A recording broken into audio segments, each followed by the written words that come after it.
Hi, இன்னைக்கு நம்ம அவுரங்காபாத் ஏர்போர்ட்டில் இருக்கோம். ஸோ இந்த வீடியோவில் நம்ம வந்துட்டு இப்போ அவுரங்காபாத் ஏர்போர்ட்டில் இருந்து ஏர் இண்டியா ஃப்ளைட்டில் நியூ டெல்லிக்கு போக போகிறோம். ஸோ அவுரங்காபாத் ஏர்போர்ட்டுக்கு போகிறதுக்கு வந்துட்டு ஷேர் ஆட்டோ நீங்கள் எடுத்துக்கலாம், நீங்கள் சோலோ ட்ராவலராக இருந்தால். ஏன்னா ஷேர் ஆட்டோ தான் வந்துட்டு கம்மி ரேட்டில் உங்களுக்கு டக்குன்னு கொண்டு போயிடுவாங்க.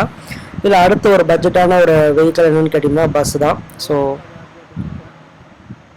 கரெக்டாக நம்ம அவுரங்காபாத் ஏர்போர்ட் வெளியிலேயே வந்துட்டு உங்களுக்கு மெயின் ரோடு இருக்குது. ஸோ நீங்கள் வெளியில் ஏர்போர்ட்டை விட்டு ரொம்ப தூரம் போய் தான் நீங்கள் பஸ்ஸை பிடிக்கணும்னு அவசியம் இல்லை. கரெக்டாக நம்ம அவுரங்காபாத் ஏர்போர்ட் வெளியில் வந்தால் மெயின் ரோட், அங்கே ஆப்போசிட்டில் பஸ் ஸ்டாப் இருக்கும். ஸோ அங்கே வந்து இறங்கிடலாம்.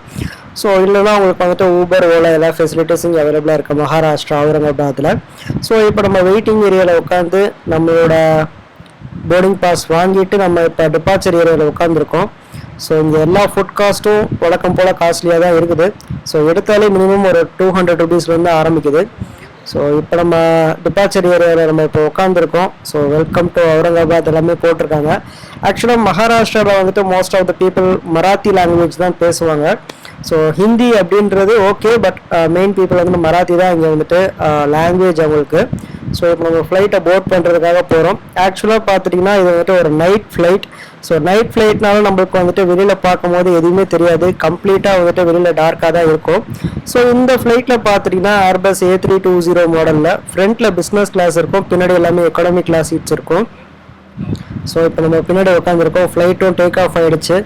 ஸோ டேக் ஆஃப் ஆகிட்டோன்னே பார்த்துட்டிங்கன்னா நமக்கு முன்னாடி ஒரு ரீடிங் லைட் இருந்தது, அதில் தான் வந்துட்டு லைட்டாக கொஞ்சம் வெளிச்சம் வந்தது, அதையும் ஆஃப் பண்ணிட்டாங்க.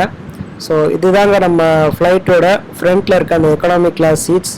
ஸோ இதுதான் வந்துட்டு ட்ரே டேபிள். இதை ஓப்பன் பண்ணால் நீங்கள் வந்துட்டு எதனா புக்ஸ் கொண்டு வந்திருந்தீங்க அப்படின்னா படிக்கலாம். முன்னாடி எதுவுமே வந்துட்டு பவுச் எதுவுமே இருக்கல வாட்டர் பாட்டில் வச்சுக்கிறதுக்கு. ஸோ முக்கியமாக ஃப்ளைட் சேஃப்டி இன்ஸ்ட்ரக்ஷன்ஸ் A320 மாடலுக்கு இதுதான் ஃப்ளைட் சேஃப்டி இன்ஸ்ட்ரக்ஷன்ஸ், பார்த்து படிச்சுக்கோங்க.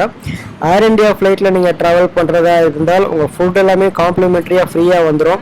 ஸோ என்னென்ன கொடுத்துருக்காங்க அப்படின்னு பார்க்கலாம். நம்ம நான்வெஜ் ஆப்ஷன் சூஸ் பண்ணியிருக்கனால ஒரு சின்னதாக எல்லோ கலர் பேஸ்ட்ரி கேக் ஒன்று கொடுத்துருந்தாங்க, ஒரு பன்னு, ஒரு தஹி கேர்டு, ஒரு சிக்கன் கறி மசாலா, ரைஸ், அதுக்கப்புறம் வெஜிடபிள்ஸ் எல்லாமே கொடுத்துருந்தாங்க, ஒரு கேர்டு. ஸோ எல்லா ஃப்ளைட்லாம் பார்த்துட்டிங்கன்னா ஒரு 1.5 ஹவர்ஸில் ட்ராவல் பண்ணி நம்ம வந்துட்டோம். ஸோ இப்போ நம்ம தரையிறங்கி இருக்கிறது new Delhi terminal 3 தரையிறங்கியிருக்கோம். So air India Vistara இது எல்லாமே வந்துட்டு டெர்மினல் நம்பர் 3 தான் வந்து தரையிறங்கும். ஸோ இதுதான் நம்ம வந்து ஃப்ளைட். ஆக்சுவலாக அது வந்துட்டு ஒரு புது flight, Airbus A320 neo model. So Delhi airport பொறுத்தளவுக்கு நீங்கள் வந்துட்டீங்க அப்படின்னா ஒரு 11 o'clock நீங்கள் வரீங்க அப்படின்னா நீங்கள் வெளியில் போயிட்டோன்னே ஏர்போர்ட் ஆப்போசிட்டில் மெட்ரோ இருக்கும், அதை பிடிச்சிட்டு நீங்கள் எங்கே வேணால் போகலாம். So new Delhi railway station போகணும் அப்படின்னா ஏர்போர்ட் ஆப்போசிட்டில் இருக்க new Delhi airport express line எடுத்துட்டிங்கன்னா வெறும் 20 minutesல நீங்கள் வந்துட்டு நியூ டெல்லி ஏர்போர்ட்டில் இருந்து நீங்கள் டேரெக்டாக நியூ டெல்லி ரயில்வே ஸ்டேஷன் போயிடலாம். ஸோ 11 o'clock 11:30க்கு மேலாம் பார்த்தீங்கன்னா மெட்ரோ ஸ்டாப் ஆகிடும்.